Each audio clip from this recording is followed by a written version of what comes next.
نحمده ونصلي على حبيبه الكريم اما بعد فاعوذ بالله من الشیطان الرجیم بسم اللہ الرحمن الرحیم۔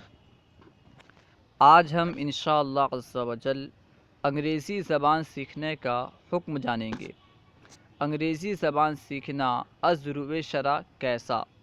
کیا انگریزی زبان سیکھنا جائز ہے؟ کیا انگریزی زبان سیکھنا درست ہے؟ کیا کسی صورت میں انگریزی زبان سیکھنے پر ثواب ملے گا؟ آئیے جانتے ہیں۔ انگریزی زبان سیکھنا تقویت دین اسلام کے لیے ہے یا دنیا کے لیے؟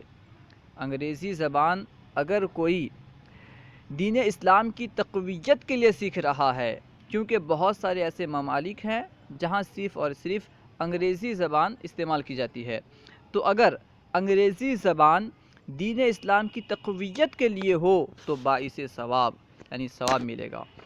انگریزی زبان اگر انگریزی ممالک میں تبلیغ کے لیے ہو، دین اسلام کی تقویت کے لیے ہو تو باعث ثواب، اور اگر دنیا کے لیے ہو، دنیاوی منصب حاصل کرنے کے لیے ہو، دنیاوی کسی اور غرض کے لیے ہو تو جائز اور مباح ہے، ناجائز نہیں ہے۔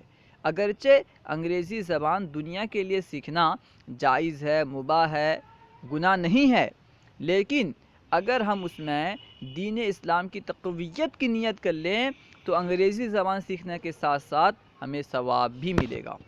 تو ہمیں چاہیے کہ اگر ہم انگریزی زبان سیکھ رہے ہیں تو ہم اس میں دین اسلام کی تقویت کی نیت بھی کر لیں کہ ہم انشاءاللہ عز و جل اس زبان کو سیکھ کر کے اس کے ذریعے سے اسلام کی تبلیغ کریں گے۔